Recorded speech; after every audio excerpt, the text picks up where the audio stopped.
فتح مکہ دنیا کی سب سے بڑی فتوحات میں سے ایک ہے۔ مکہ کو فتح کرنے سے 2 سال پہلے مسلمانوں اور کافروں کے درمیان ایک ایگریمنٹ ہوا تھا، صلح حدیبیہ، جس کا ایک پوائنٹ یہ تھا کہ 10 سال تک مسلمانوں اور کافروں کے درمیان کوئی لڑائی نہیں ہوگی اور عرب کے سارے قبیلوں کے پاس آزادی ہوگی کہ وہ مسلمانوں اور کافروں میں سے کسی کے ساتھ بھی پارٹنرشپ کر سکتے ہیں، اور اگر انہی قبیلوں میں سے کسی ایک نے دوسرے پر حملہ کیا تو صلح حدیبیہ کا جو ایگریمنٹ تھا وہ ختم ہو جائے گی۔ بنو بکر اور بنو قوظہ ایک دوسرے کے بہت بڑے دشمن تھے۔ بنو بکر پاورفل اور انفلوئنشل قبیلہ تھا۔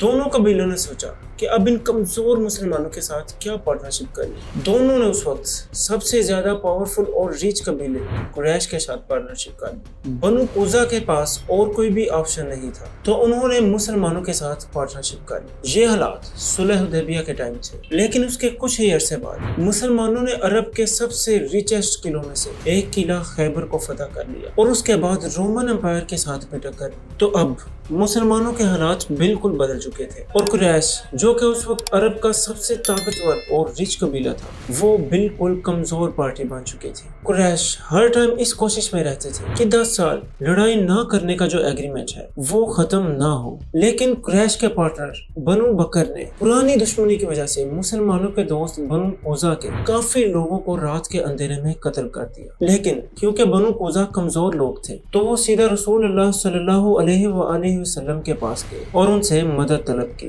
مکہ والوں کو جب اس بات کا پتہ چلا تو وہ بہت ڈر چکے تھے، تو انہوں نے فوراً ابو سفیان کو مدینہ کی طرف بھیج دیا۔ ابو سفیان جیسے ہی مدینہ پہنچا تو وہ سیدھا اپنی بیٹی ام حبیبہ کے گھر گیا۔ ام حبیبہ جو رسول صلی اللہ علیہ وآلہ وسلم کی وائف ہے، جنہوں نے اپنے باپ اور خاندان کے خلاف جا کر اسلام قبول کیا تھا۔ جیسے ہی ابو سفیان اپنی بیٹی ام حبیبہ کے گھر میں داخل ہوا تو ان کی بیٹی نے کارپیٹ ہٹا دیا۔ تو ابو سفیان نے کہا، I don't understand کہ یہ کارپیٹ میرے لیے نہیں ہے یا میں اس کارپیٹ کے لائق نہیں۔ تو اس کی بیٹی نے کہا کہ اس کارپیٹ پر رسول صلی اللہ علیہ وآلہ وسلم بیٹھتے ہیں اور آپ ایک ناپاک مشرک ہیں۔ ابو سفیان کو اس بات پر بہت زیادہ غصہ آیا اور وہ سیدھا رسول صلی اللہ علیہ وآلہ وسلم کے پاس گیا اور ان سے بھیک مانگی کہ ہم نے صلح حدیبیہ ختم نہیں کیا، لیکن رسول صلی اللہ علیہ وآلہ وسلم نے اس کی بات نہیں مانی۔ پھر وہ ابو بکر رضی اللہ تعالیٰ عنہ کے پاس گیا اور ان سے بھیک مانگی، پھر عمر رضی اللہ تعالیٰ عنہ اور پھر علی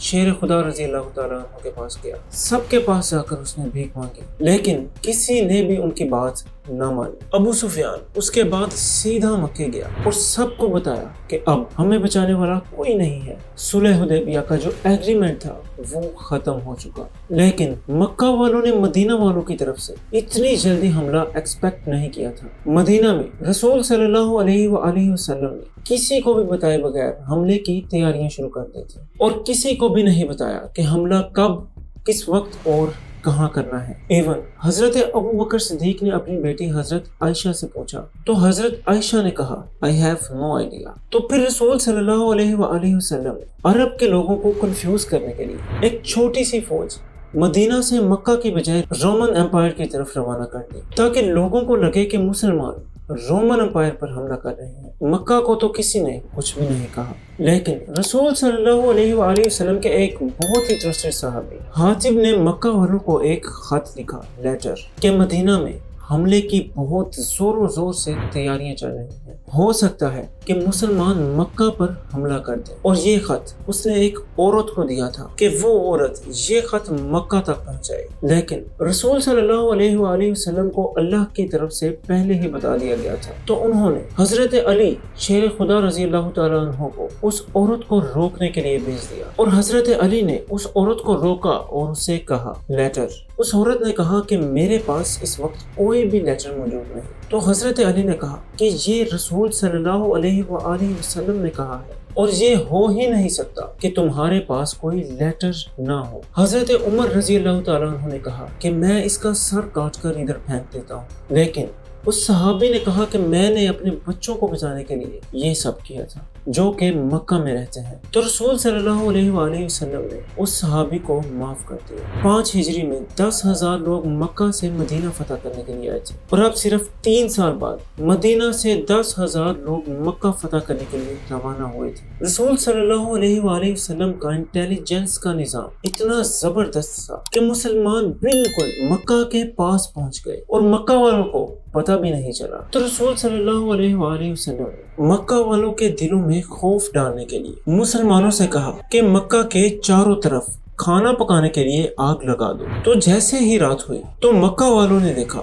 کہ مکہ کے چاروں طرف آگ لگی ہوئی ہے، جس سے ان کے سارے حوصلے ٹوٹ گئے، اور آخر مکہ کے سردار ابو سفیان نے بھی ہار مان لی، اور وہ اسی رات رسول صلی اللہ علیہ وآلہ وسلم کے پاس گیا۔ تو رسول صلی اللہ علیہ وآلہ وسلم نے ابو سفیان سے کہا، کیا اب بھی وقت نہیں آیا کہ تم جان لو میں اللہ کا رسول ہوں؟ تو ابو سفیان نے کہا کہ میرے دل میں ابھی بھی شک موجود ہے، لیکن پھر بھی انہوں نے اسلام قبول کر لیا۔ اور رسول صلی اللہ علیہ وآلہ وسلم نے آرڈر دیا کہ کل ابو سفیان کو ایک اونچی جگہ پر کھڑا کیا جائے تاکہ وہ مسلمانوں کو فل پاور کے ساتھ مکہ فتح کرتے ہوئے دیکھیں۔ اس سب سے 8 سال پہلے جب رسول صلی اللہ علیہ وآلہ وسلم جس مکہ کو صرف چند مسلمانوں کے ساتھ چھوڑ کے آئے تھے، اب 10,000 مسلمانوں کے ساتھ اسی مکہ میں داخل ہو رہے ہیں۔ خالد بن ولید رضی اللہ تعالیٰ عنہ ساؤتھ اور زبیر بن عوان رضی اللہ تعالیٰ عنہ لیفٹ سائڈ سے مکہ میں داخل ہوئے، اور رسول صلی اللہ علیہ وآلہ وسلم نے ان کو آرڈرز دے دیے کہ کسی کو بھی بے وجہ قتل نہیں کرنا۔ ابو سفیان نے اس اونچی جگہ سے مسلمانوں کی طاقت کو دیکھتے ہوئے کہا کہ اب ہمارے بھائی کے بیٹے کو دنیا میں کوئی نہیں روک سکتا۔ کچھ لوگوں نے پھر بھی لڑائی کرنے کی کوشش کی،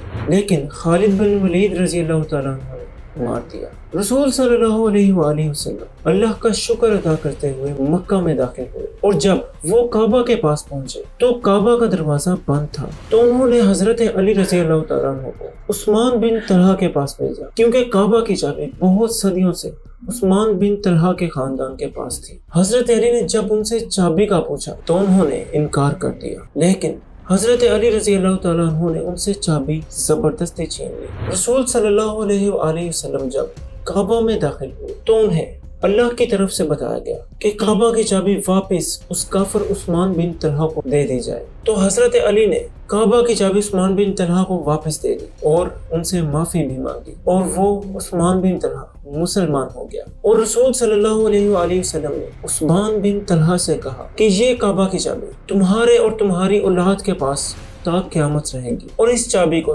تمہارے خاندان سے صرف ایک ظالم ہی چھینے گا۔ اور آج 1400 سال بعد بھی خانہ کعبہ کی چابی اسی خاندان کے پاس ہے، کیونکہ یہ خاندان کوئی عام خاندان نہیں۔ ابراہیم علیہ السلام نے جب خانہ کعبہ کو بنایا تھا تو خانہ کعبہ کی چابی انہوں نے اسماعیل علیہ السلام کو دی تھی، اور اسماعیل علیہ السلام نے یہ چابی اپنے بیٹوں کو دی، اور ایسا سلسلہ چلتا رہا۔ مگر عرب کے ایک قبیلے نے ابراہیم علیہ السلام کے خاندان سے یہ چابی چھین لی، اور پھر اس خاندان سے یہ چابی ایک اور قبیلے نے چھین لی، اور بالآخر یہ چابی قریش کے قبیلے کے پاس آئی، جو کہ اسماعیل علیہ السلام کی پیور اولاد تھی۔ Like, share and subscribe.